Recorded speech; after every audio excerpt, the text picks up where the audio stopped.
the landing competition. Learn more right after this.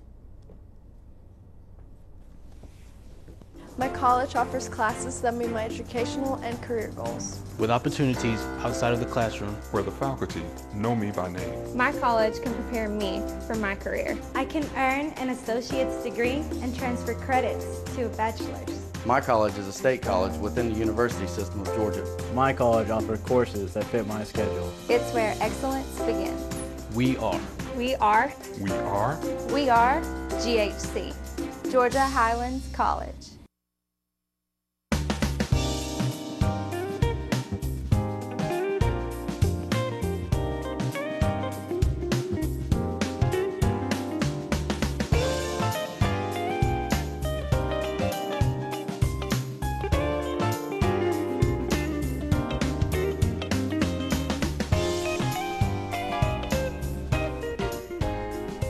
Welcome to Community Watch.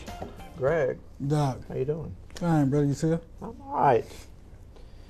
So, this show has opened up to me some news I didn't know about you. What? Something you want to do. I didn't know you wanted to do this. What? I didn't know this was there one was of an your... interest. I'm not gonna, it was an interest, and I want to follow it and see, So. But you never mentioned that. Well, I knew. I apologize. You know, sorry. scuba diving thing. You went through that. I did that. Yeah. So. Well, you know how when you're a kid, sometimes you have dreams and ideas about things you want to see. You have the opportunity. You say, "Well, let me see." And so this is one of those things. Okay. So are you going to learn to fly? Not at the moment. It's a commitment. It's a time commitment that right now I'm not able to make. But I enjoyed the process. Yeah. We'll have to. It's a lot. So it's a lot of if fun. you learned to fly, could we do the show from the plane? If I get my license, you could take a trip together now. Well, that's a different thing. We'll talk about that later. But I was thinking it would be cool to do the show. Sure, from the plane. Because Jeff is eager to have us get out of the studio now and then and do shows out in the world. Well, what I guess we probably could do one anyway like that. Well, anyway, we're talking about flying today, and Rome Aviation, and we have a guest, and apparently there's a landing competition. A lot I knew nothing about, so we're going to learn. I'm going to learn. You know about this already. Our guest will be out here in just a minute, so stay with us. It's going to be a really interesting show.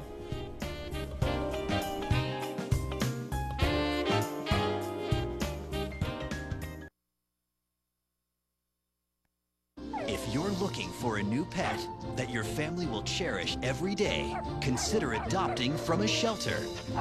Shelters are the best places to find a new pet. That's where you'll discover healthy, loyal, and loving animals, eager to become a part of your family. A person is the best thing to happen to a shelter pet, so bring home your new buddy today. To find out more, visit theshelterpetproject.org. Welcome back to Community Watch, and we're very happy to have with us today Ryan Underwood of Rome Aviation. Welcome to the show. Chief Pilot. Thank you for having me. Now, what does that mean exactly, Chief Pilot? Well, we're kind of a small organization, so I'm the only pilot there. But yeah, exactly. But yeah, just a flight instructor there at the school. How long has Rome Aviation been in existence? I've been there for about 4 years. Mr. Tillman had the place before, Tillman Aviation University. I'm not sure how many years he was in business, but several years before. And then around 2012, I came in and we kind of partnered up, and I helped him with some of the flight instruction. He helped with some of the PR stuff, and it's been great ever since.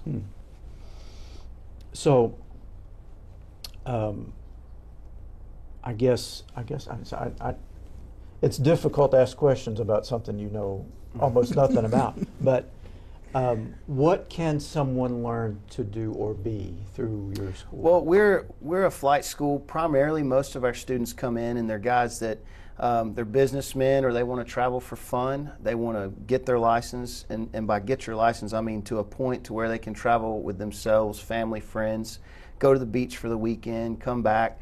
Most get what's called an instrument rating, which is the next license after that. When you're an instrument rated pilot, you can purchase an airplane for as little as 50, 60 grand that will get you to the beach and back within a couple hours, and this just appeals to a lot of people. That's what most of our clients are. There are some, and I have a few students who have decided to go the commercial route. I flew for an airline, ExpressJet Airlines, for 2 years, which is United's regional carrier. And some of our students are on that path, so we can train all the way through the commercial level if they're interested in that. And what is the time commitment? I mean, what do you have to do to get, say, that first level that you're talking about? That's a very common question. The FAA has a minimum time of 40 hours set. Now, realistically, most people are around 50, 60 hours before they're ready to pass the check ride. Now, time-wise, there's no requirement. We're what they call a Part 61 flight school, so there's no set day or time you have to come. But with that being said, a minimum of 2 to 3 times per week is necessary to advance. You know what I mean? Mm-hmm. Some people just come for the enjoyment. They fly once a month just to get out and do it. You know, really no intention of becoming a pilot. That's what they do. You know, that's what they do to relax or pamper themselves, is go up for a couple hours a month. So we can help out no matter what the final outcome will be.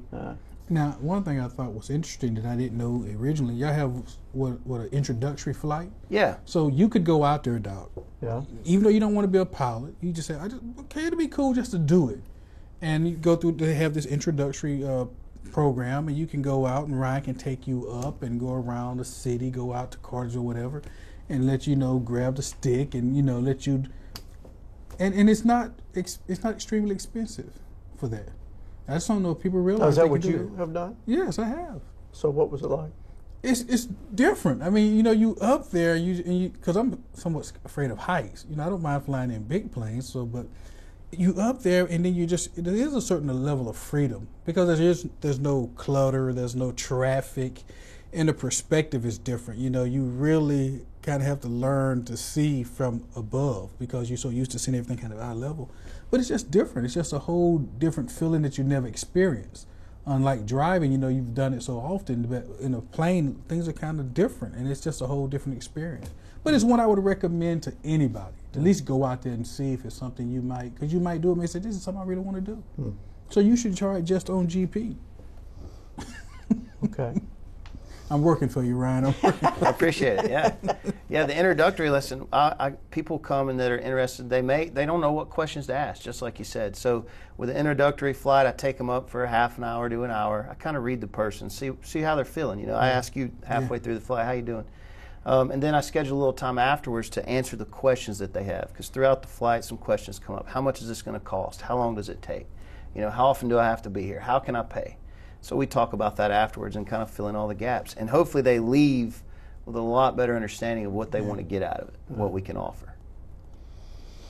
Well, I know that there's a competition coming up. Yep. When is this? August 9th, Saturday, August 9th. And it's a landing competition that I've put together just to get people out active that are flying. I have several people that are based at the Rome Airport who have come to me with 0 time, just like Greg here, and said, hey, I want to get a pilot's license. So we trained them. They eventually got their own aircraft, and now they're flying. So this is something just to get them out, have a little fun, bring the family out. A lot of colleges do a spot landing competition, and we've basically got the collegiate rules and then just simplified them to make it easy for everybody. But if you've never flown, it's something cool to come out and see. Spectators are free, so it's a good thing. Now, let me correct you. You said August the 9th? No, September. Did I say August? Yeah. I'm sorry. September, yeah. September the 9th. Okay. Yeah, Saturday. But still pretty soon. That's still, yep. Still coming up pretty soon. And I was just, it was interesting when I saw it, we have the airport, and you have like the Tiger Flights Foundation, you have some other stuff, but this is one of those things that every community doesn't have an airport.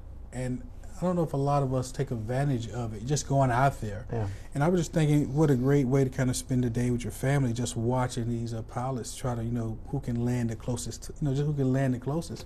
And so I just think going out to the airport is worth it, because we don't realize the economic impact having a regional or having an airport does for our community. That brings up some other questions about, because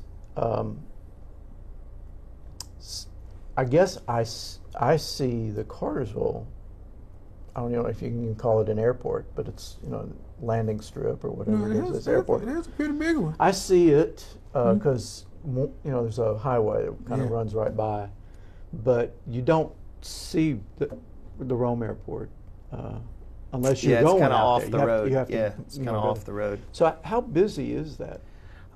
Fairly busy. There's a good bit of traffic that comes in. A lot of businesses around. They'll fly in executives or have meetings. The guy that actually owns the flight school now is with a company called Soymet, and they're into green energy. And he has a biodiesel plant in Lilburn, Missouri. We'll be flying out there tomorrow. We're going to leave about 5 a.m. I'm going to take him up. He has some meetings with some of his workers, and then we fly back home. So there's a lot of businesses that do things like that. And when I was on the chamber board, I learned that, you know, like when a company want to come here, say a major company wants to come to Rome, they may easily fly their executive in, and their ability to fly in, go do what they need to do with the city, and then fly back to get to where they need is really huge for the community. But we don't know that because we don't see that. Right. But being able to have executives fly in and out is really important. So, what interested you in? I mean, how did this life start with you? It's kind of a strange story. I actually flew with a friend's dad when I was really young, and I just became interested. I was about 14 years old, so I went to the local airport, found a flight school. A retired colonel from the Air Force was running it at the time, and he just kind of walked me through. I actually got it worked out with my high school, an apprenticeship program, so I could go there for a portion of the day. And while I was in high school, I got my pilot's license. After I got my pilot's license and graduated high school, I actually obtained my instrument rating in high school as well. I moved to a flight school in Daytona Beach and went all the way through flight instructor. That same school would guarantee you a job as an instructor if you passed their course. So I did that for about a year. Then I transferred over, got a job at a college, Embry-Riddle Aeronautical University, and I stayed there for about 8 years. Then I decided to take the job with the airlines. Didn't really like the lifestyle of being gone so much, so I started my own company, and that's how I ran into Rome Aviation, Earl Tillman, and the rest is history. Here we are. So you can get your pilot's license while you're still in high school? You sure can. You can solo in as little as 10 hours, and you have to be 16 years of age, which is what I did. I actually soloed on my birthday. And you can get your license when you're 17. That's a 16-year-old pilots? Yep. That's a little. Who knew? That's a little unnerving. Well, I don't know. I don't know. They think about a car with a lot of traffic on the highway. Well, that's think kind of about a unnerving plane. too. It is, but I didn't know that. Yeah. I didn't know you could actually do that so early. Yeah. So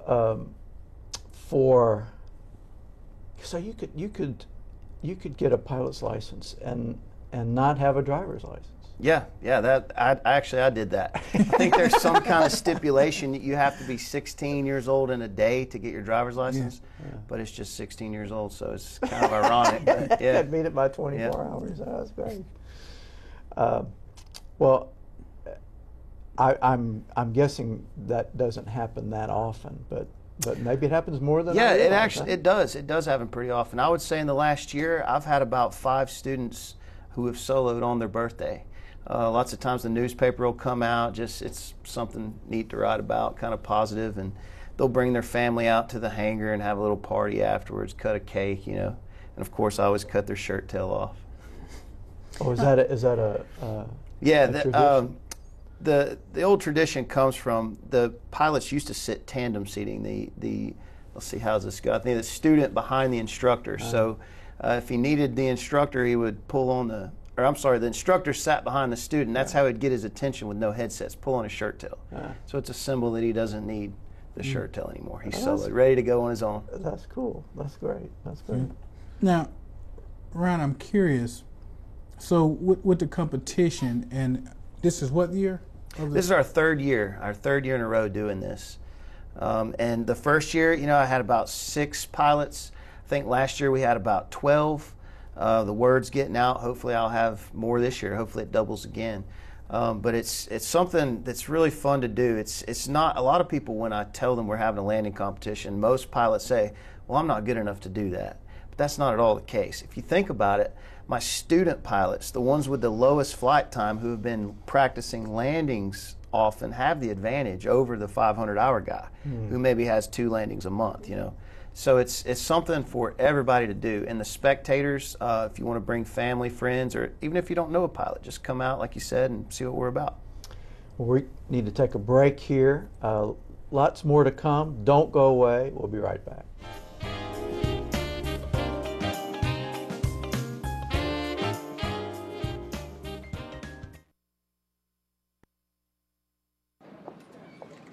Hi, may I please have an application?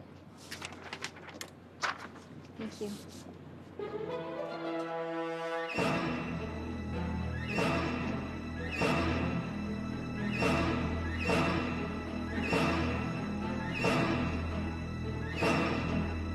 Skip the drama. Get your diploma. Okay. Take that first step towards a better future. Find free adult education classes at finishyourdiploma.org. Welcome back to Community Watch. We're having a conversation with Ryan Underwood, who is a chief pilot with Rome Aviation. And so, landing competition, how are they judged? Okay, basically what we do is we chalk a line on the runway with baseball chalk, and we set cones up every 10 feet alongside the runway. And the spectators and judges will be lined up down the runway. And the objective is, it's kind of like golf. You get the lowest score possible. So each contestant will have 3 laps in the traffic pattern, and they try to land on that line. If they land 10 feet past the line, the score is a 10. 50 feet past the line, the score is a 50. So we take the average of these 3 landings and add them together, divide it by 3, and that's their score. So it's math. Yeah. I guess a portion of it, maybe. You make that sound so easy. So I guess I'm trying to picture this. So do they land on the line and allow to keep going, or is it exactly where they touch down is where it counts? What we're judging off of is where their rear wheels touch. And in landing an airplane, there's a correct technique and there's an incorrect technique. Obviously, if the person forces the plane onto the ground, that would be what we call a 3-point landing, and they'd be disqualified from, But a correct landing is, in most tricycle gear airplanes, is slow down to the point where the main wheels touch the ground, and that's the point they're marked off of. And you had 12 competitors last year? Yeah, I think we had about 12 people there last year. That was people in the landing competition. We probably had about between 40 and 50 people there just to watch and hang out. We always cook burgers, free food. We have a 50-50 raffle. We raffled off a headset, gave away some free flights. There's cash prize for first place. And it's free? Yeah, free admission. Yep. So watching the landing competition is just part of the day. And it's it's fun just to be there. Yeah, exactly. Yeah, we have a safety meeting. We'll probably meet around 8 or 9 o'clock. Hopefully, be in the air by 9:30 or 10. But it's kind of an all-day event, depending on how many people we have show up. Of course, sometime around 3, 4, 5 in the afternoon. When everybody's had their attempts, we'll go in, have a judges meeting, kind of tally up all the scores, and come out and have a ceremony after, give away trophies, and that's when we do the raffle and everything. So each competitor has one landing opportunity? They have 3. 3. Okay. Yeah, 3, and then we take the average. Okay, yeah. I'm with it now. So is the landing competition one of a variety of possible events? Yeah, that you have? It's funny you mention that. There's been some other ideas. I've talked with some of my students and stuff. One of the other events that I've seen other airports do is I forgot the name of this one, but they drop out a bag of flour and try to hit a target on the ground. Kind of the same thing. You score by whoever gets the closest to it. But it's all just for fun. It's events to get out there, and the problem is I would definitely want to do those, but it's a lot that goes into planning this stuff, making the rules that are safe and that will work for everybody. But yeah, those are definitely some things I see in the future. Now, once again, that's September the 9th. What time? Should people come out? Should people arrive for this? If you're coming to spectate, 9, 10 o'clock, you can show up, and we'll probably be rolling by then. There's more information. If you're interested in signing up, I believe it's RomeLandingCompetition.com, but AceAviationSeminars.com is also the website where you can find pictures from last year. Kind of tells about what it is, gives more information. AceAviationSeminars.com. But we'll post the time on there. It's probably going to be 8 o'clock for the meeting for the competitors, and then we'll be flying by 9 or 10. Now, another question I was thinking, you can actually, if I'm correct, I could buy a gift certificate for an introductory flight for somebody? Yes, certainly. We offer those. The plane that we fly in, we have a 4-seater, so you can take up to 3 people, and it wouldn't affect the cost, but it's $194 per hour. So you can buy that, an hour, hour and a half hour, whatever, fits your budget. Lots of people get those for birthdays and Christmas because it's something kind of different, Yeah. I think I'm going to get you one, Doc. So, for the individuals that get is it the instrument license, the first one? Yes, no, that's the private pilot's license. Private pilot. Yeah, you get your private pilot's license, and basically what that allows you to do is go from point A to point B in good weather. Okay. If the pilot's capabilities and airplane capabilities permit, you can get an instrument rating which would allow you to fly on days like today when it's kind of cloudy, rainy out. So who makes that determination? Well, there's a test you have to pass with the FAA, the Federal Aviation Administration. Your instructor, which would be me, I train you to that point where you're ready to pass the test, and then we go and take the test with the FAA, kind of like a driving test. So the first one, the private pilot's pilot's license. Yeah. So for an individual that has that license,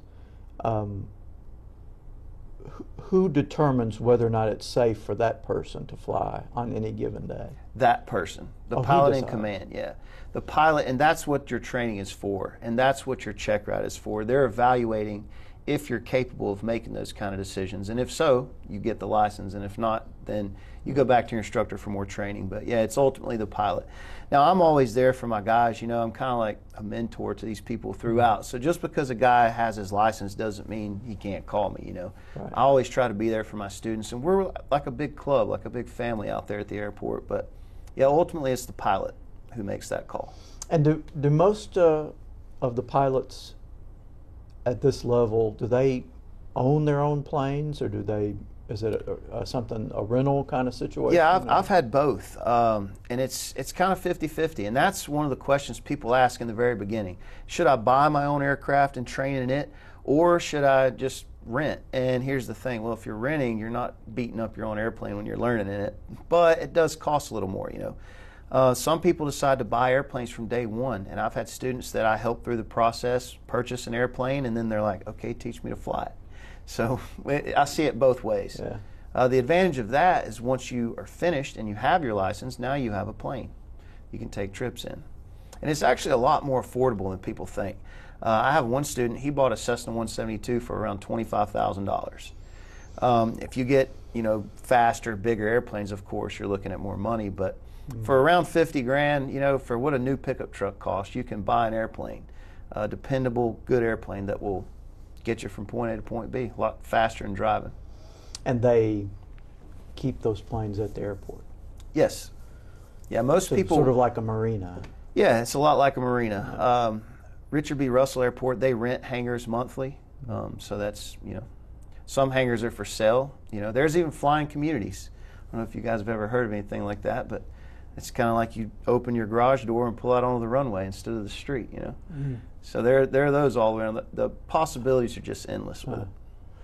So you're going to get a 50 grand? No? I don't even want a 50 grand house. I don't want a 50 grand nothing. But I'm a renter. I'm a rent guy. But actually, you can actually, if you you don't have to have a plane. So let's say you get your license, you can rent a plane. And so you want to go to the beach. You and Paula want to go to the beach. You can just rent a plane and go to the beach. And the cool thing about that is it's also considered part of your training. Say you get your private license with us. If the plane is available that weekend, you take it to the beach, you're only charged engine run time. And this is the case at most flight schools or rental places. So the time that the plane's sitting on the ground, it's not like you're charged the whole time. So you may, take a trip from here to Panama City and have 4 or 5 hours on the plane. So I know these are stupid questions, but how do you let Panama City know you're coming? I mean, that's why we're here. You just can't show up. Yeah.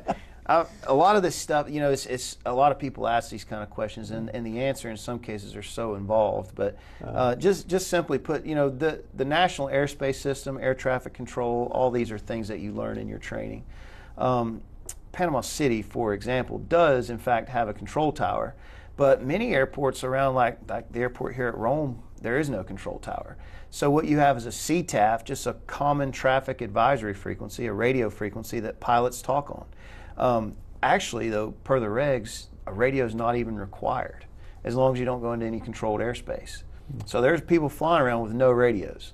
And then, you know, depending on the airport you go, if you were going to go to a busy airport, Knoxville or Charlotte or something like that, that's controlled airspace. But all that stuff you learn in your training.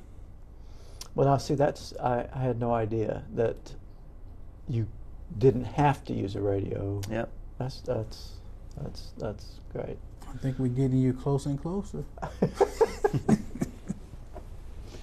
Well, how many, if you know, how many individuals have you trained to the point of being licensed? It's really hard for me to say an exact number. I got my certified flight instructor rating when I was 18. I'm 30 now, so I've been doing it. I've been fortunate enough to do that, with the exception of the 2 years I was with the airlines. So hundreds, literally hundreds. My first student was 55. I was 18. It was kind of weird. Yeah. I've had students, my youngest students have been about 13, and I actually had my oldest student I just met recently last year, and he was 89 years old. Is there a minimum age? 16 to solo and 17 to get your license. But you can train as young as 13? Yes. Yeah, you can train. There's no age limit on training, but the first milestone, the solo, which that happens early in training. That's the plan anyway. Yeah. You know, if a student came in at 13, obviously you're kind of slowed down until that age limit. But right. if I were going to say the perfect age to start training, around 15, anywhere in there is good to go. Oh. Well, we're coming up on another break here. When we come back, we'll give you the particulars about the event and just some general contact information. So don't go away.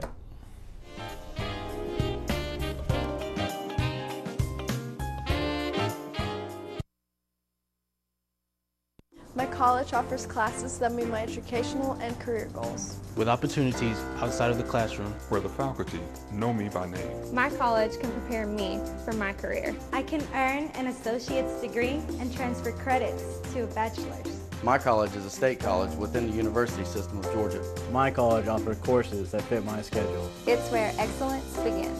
We are. We are. We are. We are GHC, Georgia Highlands College. Welcome back to Community Watch. We've been talking with Ryan Underwood, who's Chief Pilot of Rome Aviation, and he wants you to be there for the landing competition at the Rome Airport on September 9th. Yep. Yes. And if you want more information or if you want to participate, go to RomeLandingCompetition.com. RomeLandingCompetition.com. Is that right? Yep. Or aceaviationseminars.com. That's where we have the information on the flight school, and you can also find my contact information there if you're interested in setting up one of those introductory flights or anything like that. Okay. Well, great. Well, thank you for being with us. Thank you. Yeah. And thank you for being with us. We'll see you next time on Community Watch.